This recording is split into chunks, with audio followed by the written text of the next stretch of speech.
to introduce myself. I'm Mary Collins and I work as Senior HR Director for Europe for a US multinational company based in Galway called Current Medical. I've worked with the company for about 8 years and I've seen the number of employees grow there from about 250 to 620 is the number that we have at the moment. In my role, I sit on the leadership team for the European operations, and that's headquartered out of Galway.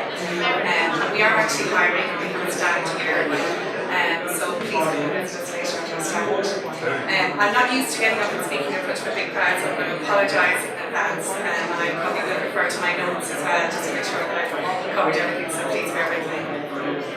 I do have a love for employee development and people development, and I suppose it's on that vein that I'm speaking to you today, and what I want to talk to you about is how we have developed our leaders and how we've developed a teamwork culture within Current Medical.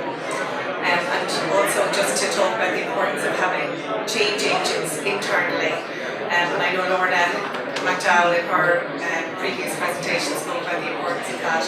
But really, if you want to make change within an organisation, it is really important to have those internal change agents. So that's really the context of the talk today, which is firstly just to tell you a little bit about Current Medical.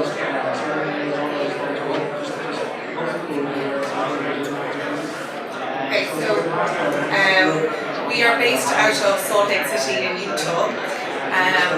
We're, I suppose, a small yet growing multinational medical device company with 3,500 employees worldwide and delivering 510 million in revenue.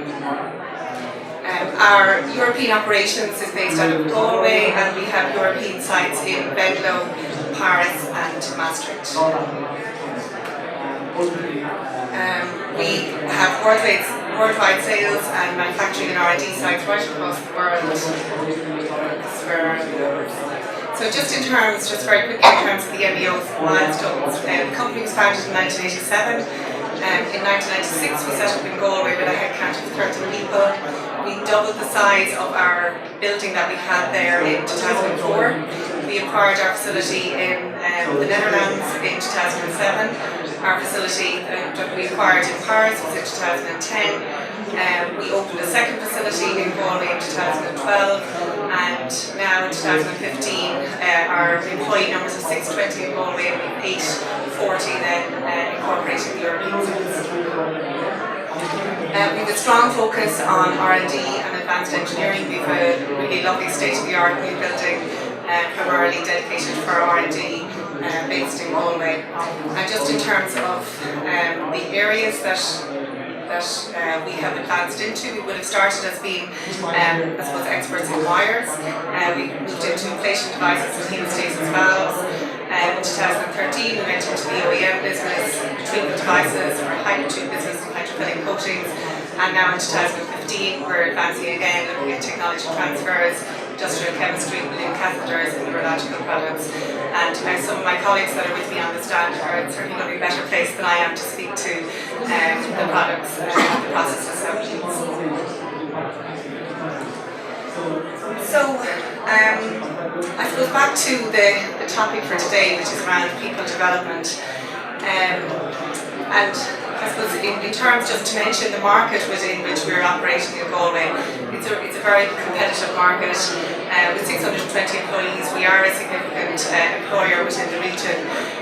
But it's still, particularly for I suppose, quality and R&D positions, it's quite a difficult market to be in.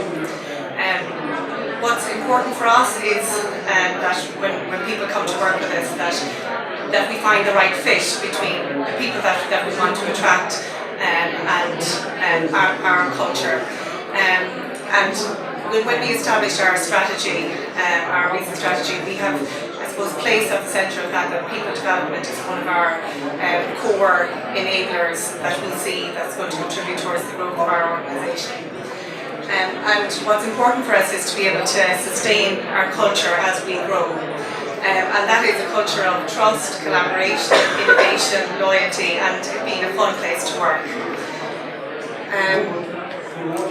What I want to do is, I suppose, just chart through and talk you through the journey that we've been through in terms of our team culture. So I suppose going back as far as 2009, at that time when I started with the company, our culture was pretty much undefined, and it pretty much resonated from the values of the senior management team that were on site at the time, and we have a very frequent CEO that visits quite a lot. So I suppose it resonated from their values. And people that knew those people understood it and were able to navigate the system and get decisions made. But for people who didn't know that, there was always a struggle. And of course, as you're growing, and 250 is quite a lot of people, you really need to have your structures and your culture a lot more defined so that more people can actually navigate and work through the system.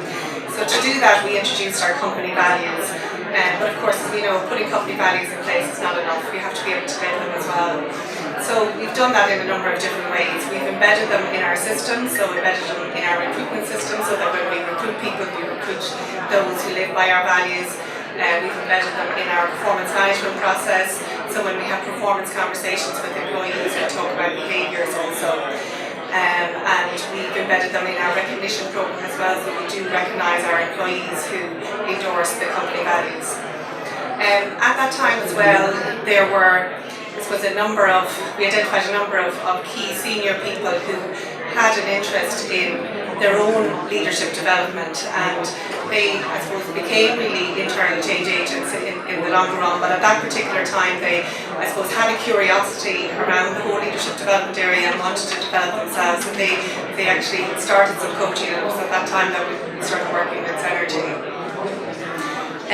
Following on from that, in 2010-11, we started with the Supervisor Development Programme. And I suppose most people would always say that when you want to make change in an organisation, you really should start with the leadership team, and you should work with that team. But I suppose in our organisation, this type of work was very untested and untried, and the senior team, I suppose, were busy trying to meet the expectations that were being set of them from corporate.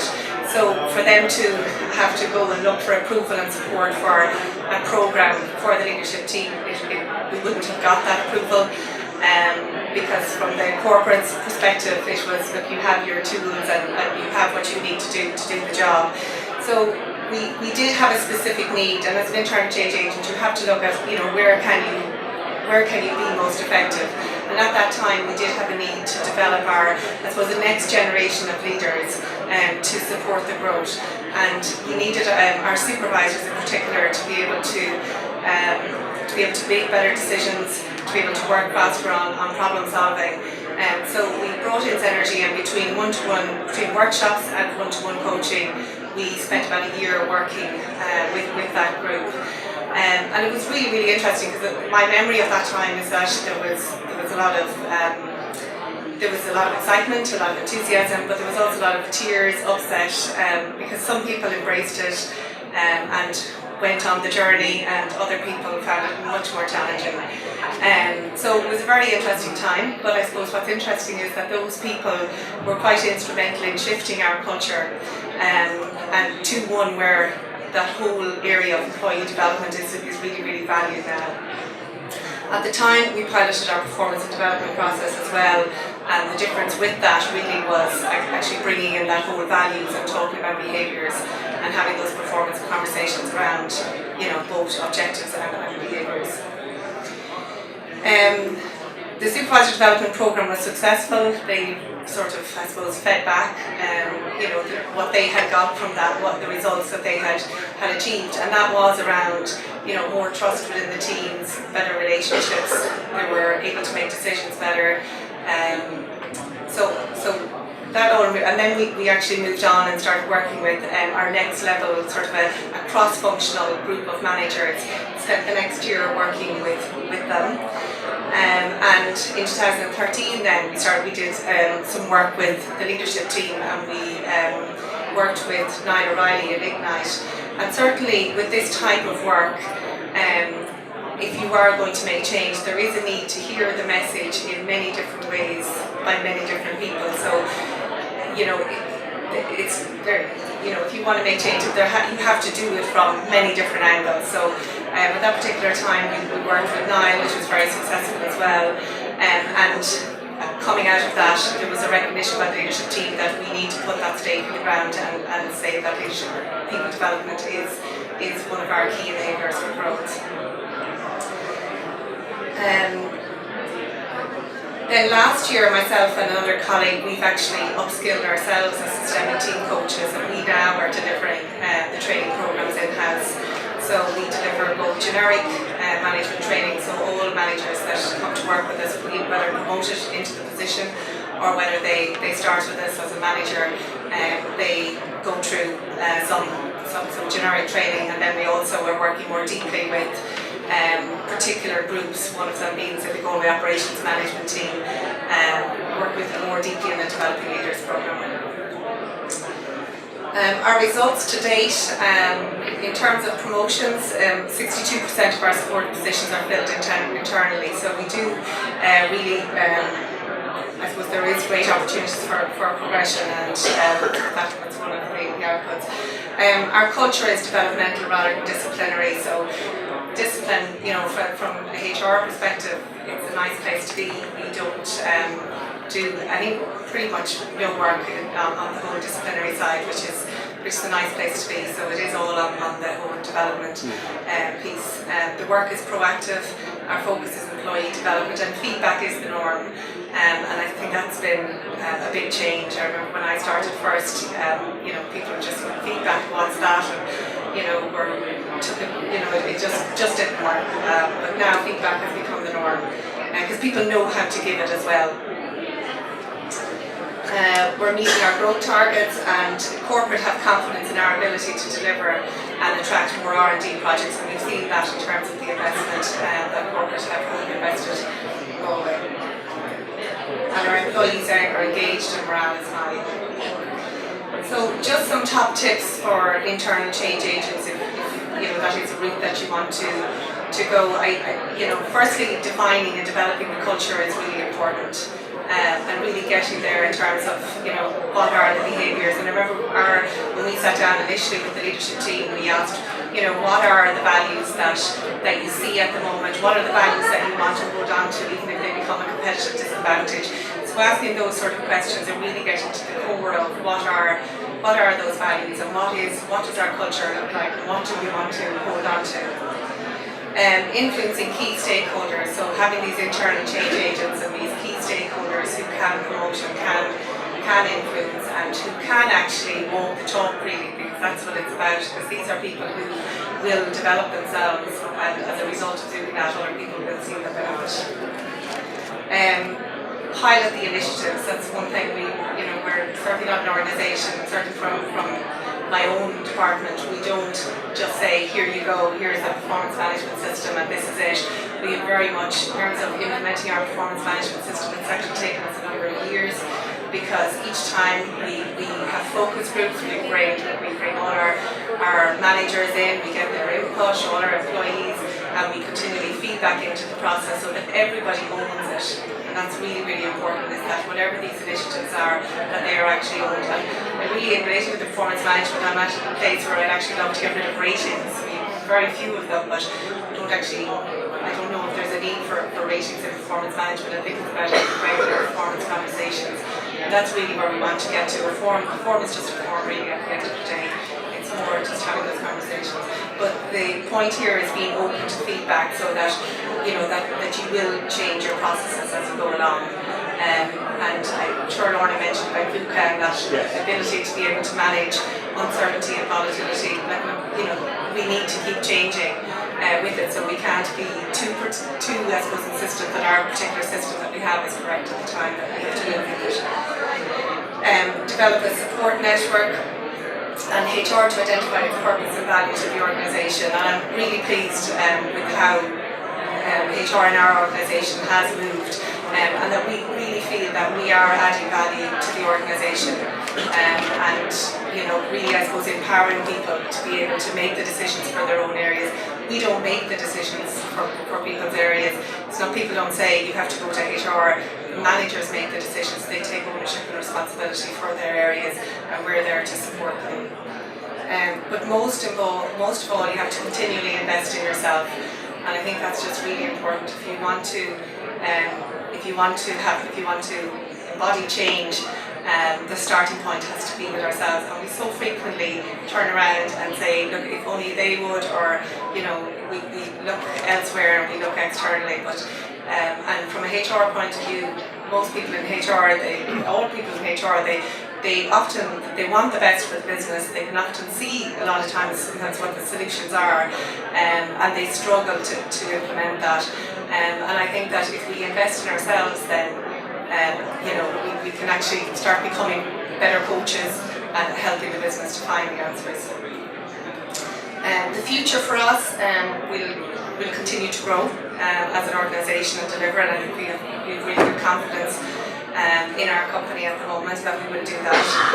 Our L&D culture is critical to support our growth and delivery, and that's become very important to us, and it's becoming very central to what we do.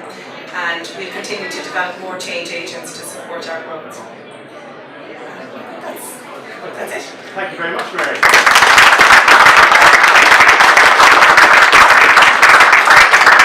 Time for one question. I suspect there will be. Questions? Yes, sir. Good and loud, because difficult. Do my best. I'm Seamus McManus from the Hate Group. You've obviously done a lot of work on your leadership development, and it sounds like a very good culture. Are there particular qualities that you look for in your leaders, either sort of internally or hiring externally? What do you look for in your leaders? Well, generally our leaders are promoted from within. I suppose rarely, sometimes we do bring people externally, but in a lot of cases it has been a case where people have been promoted from within. In terms of what we're looking for, we're looking for people who I suppose are not, that have moved away from, they may have been a technical expert at some point, but that really that vertical learning, that they've moved on that scale, and that they have those leadership qualities and those visionary ability. They're able to influence, they're able to motivate and bring people with them. That they know and they understand what leadership is about, and that they're curious about their own leadership development. So I suppose that's really it. It's that's really it. I mean, in terms of competencies that you would look at, somebody that's a good coach, somebody that's able to listen, that's somebody that's able to motivate. And I know we all think we can do it, but they're rare enough qualities. So there's some of the qualities that we look for. Yes, another quick question. Mary, sorry, your title of your talk is about systemic innovation. How has your organisation become more innovative as a result of your approach? Can you give some examples? It's really become more innovative because people they're taking more, I suppose they're starting to look at our processes from a systemic perspective. So going back to, I don't know if you were here for Lauren's presentation where she put up Wilmer's 4 quadrants. So now when we look at issues, we're not just looking at the processes and the structures, we're also looking at the 4 quadrants. So we're looking at what's the collective mindset, what's the individual mindset, and what are the behaviours that we're starting to display externally. So these are really the 4 areas that we're looking at. So when we want to put interventions in place, we're also looking at team interventions as well, so that because we know that that's the way forward. So it's really the combination of the 4 of those. Whereas the tendency is just to look at the processes and the structures, and we're broadening that out and saying, okay, what's the collective mindset? What's happening in this space at the moment, and what do we need to change, and what does that particular intervention need to look like? And because that's where the real change is going to be, and shifting and changing those mindsets is where the real challenge is. And that's where we put the work, and we design our interventions, our team interventions. So from our point of view, from HR learning and L&D point of view, we will look and see what is the particular situation that's at play, and then and put a solution in place that's specific to that particular situation around the aspect of not on the structures and processes, but on the collective mindsets and the individual mindsets, of putting some team interventions in place. I think fantastic.